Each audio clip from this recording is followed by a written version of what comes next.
अस्सलाम वालेकुम वरहमतुल्लाहि वबरकातुहू। दोस्तों, आज हम बताते हैं आपको कि गाँव में ना चावल की रोटी खाई जाती है। तो आज आपको बताते हैं ये कैसे बनाते हैं वहाँ पे ना। चावल की रोटी और साथ साग इस्तेमाल किया जाता है। तो ये है चावल का आटा। तो अभी हम पहले इसको गूँधेंगे, गूँध के आपको दिखाते हैं कि ये कैसा बनता है, बाद में बाकी इसका प्रोसेस आपको दिखाएंगे। तो इसमें नॉर्मल पानी इस्तेमाल करेंगे। पानी ज़्यादा ठंडा ना हो, नॉर्मल जो होता है टेम्परेचर पे पानी वो यूज़ होगा इसमें। तो इसको ये दूसरे आटे से थोड़ा सा मुख्तलिफ बनता है ये गूंद के। तो अभी ये देखिएगा, ये अब सर्दियाँ शुरू हो चुकी हैं तो गांव में ये बहुत ज़्यादा इस्तेमाल होती है चावल की रोटी, और साग के साथ इसका बड़ा मज़ा आता है, बड़ा टेस्ट बनता है इसका। तो ये अभी इसकी सूरत बनेगी आटे की। और कुछ लोग जो है यहाँ पे गांव में इसमें दूध भी इस्तेमाल करते हैं, लेकिन हम जो अभी फ़िलहाल पानी के साथ इसको गूंद रहे हैं, आप दूध भी इस्तेमाल कर सकते हैं इसमें।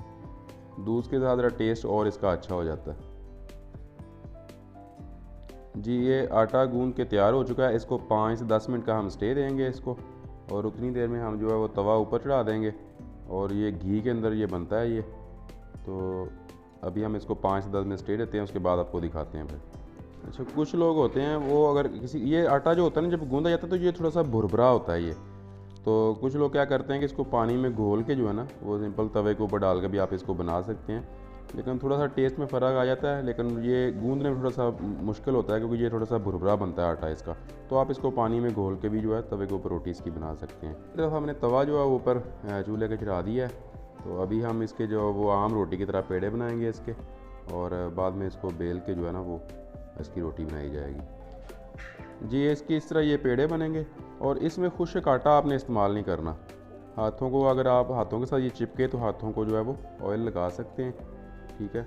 और दूसरी तरफ तवे के ऊपर भी आपने ऑयल थोड़ा सा लगा देना इस तरह, और इसको फिर जो है ना वो बेल के इसके ऊपर डाला जाएगा। इसके इस तरह हाथों के ऊपर थोड़ा सा ऑयल लगाया जाएगा, और उसकी मदद से फिर हाथों के ऊपर इसको जो है ना वो किया जाएगा। इसको वैसे जो है वो हैंडल करना ज़रा मुश्किल होता है, ये भुरभुरा होता है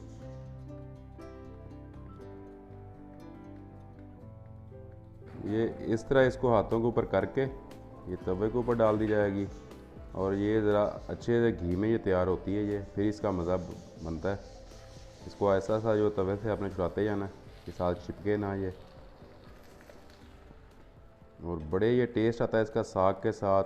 लस्सी साथ हो, साग हो, तो गांव के अंदर ये बहुत सर्दियों में जो पूरी सर्दियां भी इस्तेमाल होनी है ये, और सुबह शाम दोपहर जब भी आपका दिल करे ये खाई जा सकती है।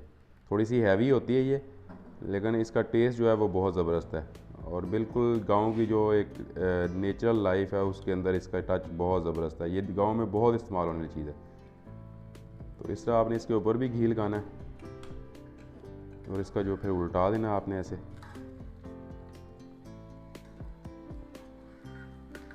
आपने बाजरा मकई उसकी भी देहातों में रोटी बनती है, लेकिन चावल की जो है वो ज़्यादा इस्तेमाल होती है।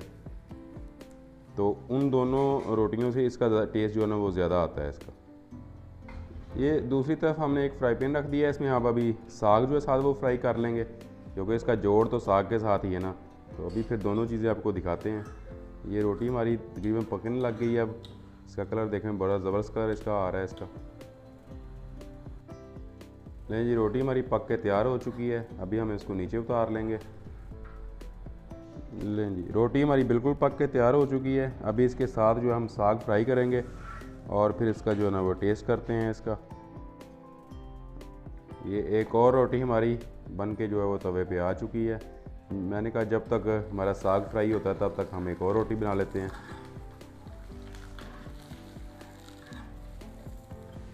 ये दूसरी तरफ हमारा साग फ्राई हो रहा है। तो ये आप ज़रूर टेस्ट कीजिएगा, आप इंशाल्लाह जो है इसको वो एंजॉय करेंगे।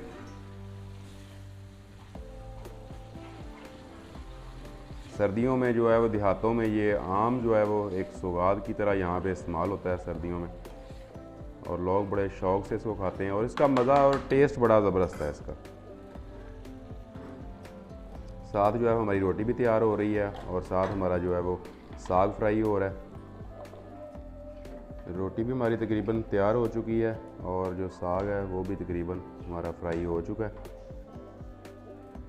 लें जी, हमारी रोटी और तैयार हो चुका है साग। साथ हम इसमें मक्खन ऐड करेंगे, जो कि मक्खन के बगैर जो साग है वो बिल्कुल अधूरा लगता है।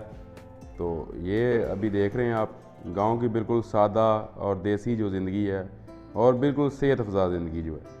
तो साग और मक्खन का जोड़ आप लोग सारे जानते ही हैं। अभी एक हमारी चीज़ कम है, अभी वो भी हम साथ ऐड करते हैं, क्योंकि जब तक ये तीनों चीज़ें पूरी नहीं होंगी इसका मज़ा नहीं आएगा। तो अभी हम दिखाते हैं कि तीसरी चीज़ कौन सी रहती है हमारी। तो लें जी, ये है हमारी तीसरी चीज़। आप समझ गए होंगे, ये लस्सी, चावल की रोटी, साग और मक्खन। अब आप खुद ही समझ गए होंगे कि इन चीज़ों का टेस्ट कैसा होगा। तो आप भी ज़रूर ट्राई कीजिएगा। आप हमें ज़रूर कमेंट्स में बताइएगा कि हम आपको जो हमारे गांव की जो लाइफ और गांव का जो खाने हैं, जो फूड है, वो कैसा लगता है। तो आप लोगों का बहुत शुक्रिया।